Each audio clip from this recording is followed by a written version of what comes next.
Hey everyone, welcome to episode 2 of the Arsenal FM21 beta save. Before we get stuck into the video though, I just want to say a massive thank you to everyone in the community. Last night on Twitch we hit 1,000 followers. I am still super happy and so stoked by that. Honestly, you guys are just absolutely incredible. So from the bottom of my heart, thank you so much. But yeah, let's get stuck into the video, guys. So guys, as you can see here with Arsenal, we are not doing too bad at all. We're sitting in 5th place at the moment, played 18 games, and we're currently on 38 points. And as you can see, we have a bigger goal difference than anybody else. We've got 35. The next nearest is Man United with 34, and then Liverpool with 32. Pierre-Emerick Aubameyang is still the top goal scorer with 25 goals this season overall, and Nicolas Pepe has now overtaken Thomas Partey for the top assists. If you remember in episode 1, they both had joint top assists, but now Nicolas Pepe is there with 11. A couple of disappointing results. One of them in particular, the Aston Villa result, 1-1. That's very disappointing. It's mainly disappointing because the result just above it here, we beat Aston Villa 5-1. I will show you in a second in the schedule. And then this one down here with Newcastle was very disappointing as well with 3-3. And if we go over to the schedule, I can show you why. Now, in the last episode, we ended it at Brighton, I believe. Yes, Brighton. So 4-0, we beat Brighton. And then at the start of the stream last night, we beat Feyenoord 4-0. And then we had a very disappointing game against Ludogorets 3-0. Not particularly happy with that because we were 3-0 up and we conceded a couple of late goals and threw that away massively. Especially as we were the better side as well. Should have closed that out. Probably my own fault, to be fair. I didn't really do a lot to close the game out, so yeah, it's probably my fault. I'll take my hat off for that one. And then we absolutely slapped Sivasspor and Ludogorets on the replay, 5-1 and 3-1. A little bit of a bug though, because we've had to play 4 Europa League games in a row. I think that's just a beta issue, and one of them was on a Sunday, so very strange, but never mind. And I was very pleased to get back into the Premier League with Sheffield United, put it that way. And as you can see, we won 3-1 there. And then following that game, we had a couple of disappointing results. 1-1 at Southampton. I mean, probably very lucky to come away with a draw in that game, I would say. I remember Ings creating quite a number of chances and missing them. And then the Man City game was a tale of two halves. It was quite disappointing. 3-2. I'll show you the goals, actually. Why not? You can see how they tore us apart. So everything was down this left side for Arsenal, or the right side for Man City. Sterling was a nightmare. Every single goal comes down the right side, and the second goal that Sterling assists here is almost identical, just a little bit outside the box. Again, defence nowhere to be seen. At this point, it was like, oh damn, you know, what can we do here to turn this around? But the left side of the defence just could not cope.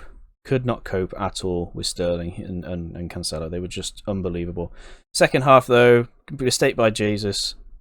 Lacazette with an absolute stunning finish there. Stunning finish. And then here we are with 10 minutes to go. Luis Felipe, or Limo Felipe as we've nicknamed him, gave us a little bit of hope there. And they were probably the two brightest sparks, along with Nelson, in the in this game for Arsenal. But overall disappointing result, but it was a good effort to bring the comeback around, or to try and turn it around.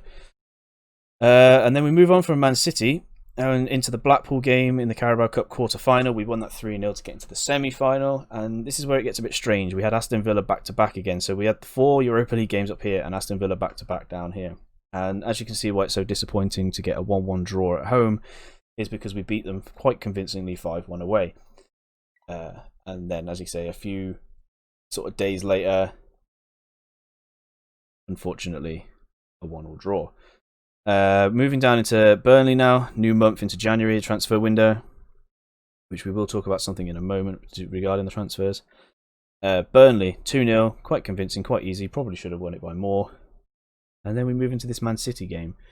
We won on penalties 2-2.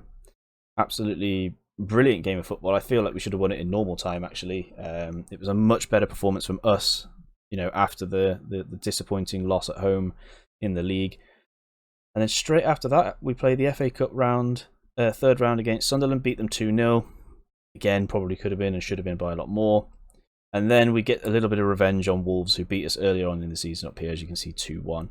We ended up winning 4-1, so absolutely fantastic there.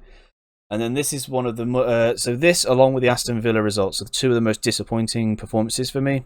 Against Newcastle, we should have won this a lot more convincingly. Newcastle were bottom of the league at the time. They're now second bottom because of this draw, I believe.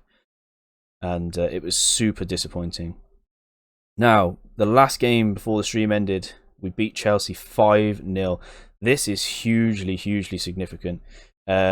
It's significant because if I go back into the league here now, beating them with a game in hand now means we're only a point behind them.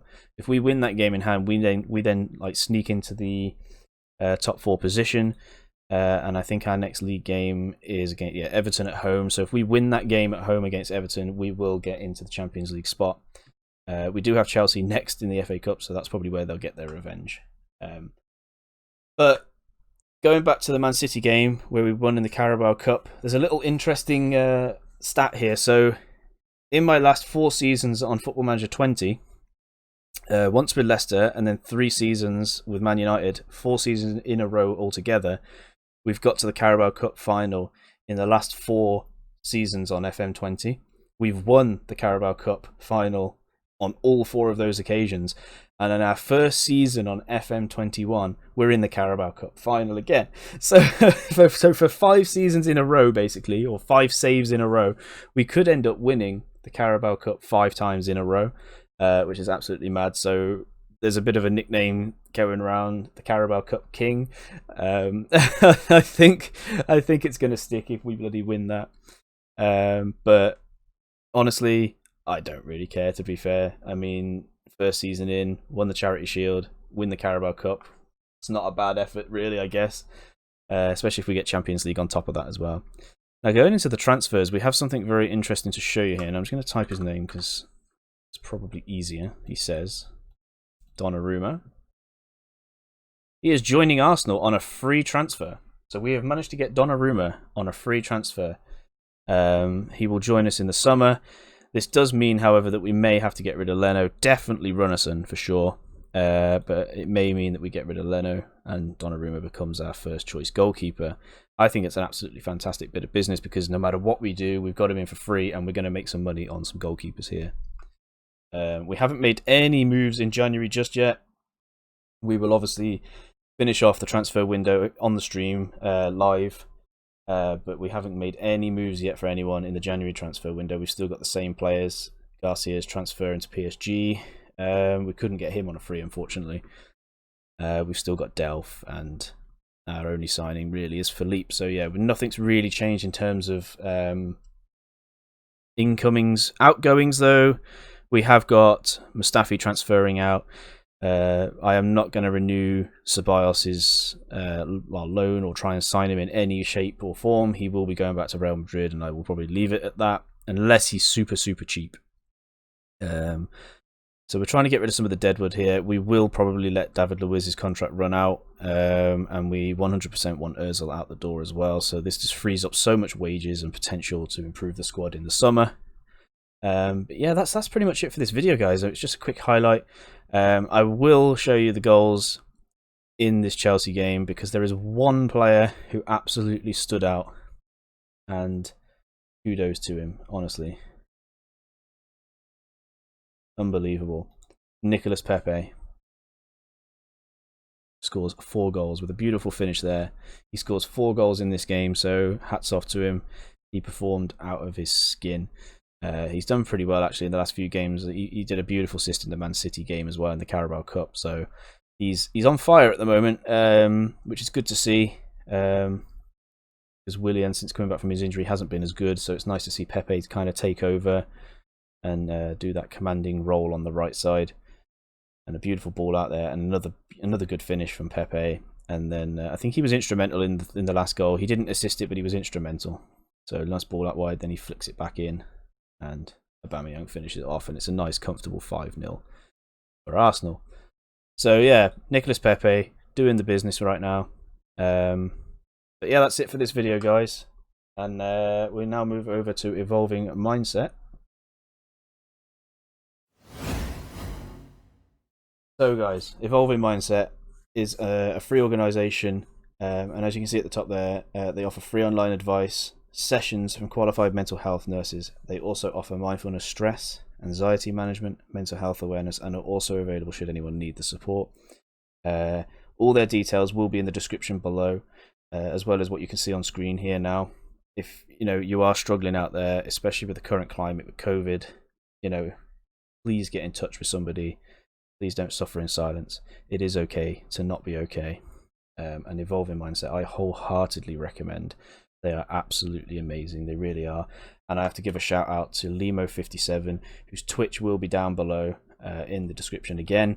He is a mental health nurse for Evolving Mindset and a director for Evolving Mindset. And he has helped so many people, not just in the Football Manager community, but just in the Twitch community, generally speaking. And he is so supportive, and I wholeheartedly recommend that if you need help, you get in touch with him as well. So guys, that's it for this video. Thank you so much, and we'll try and get episode 3 out as soon as possible. Goodbye everyone.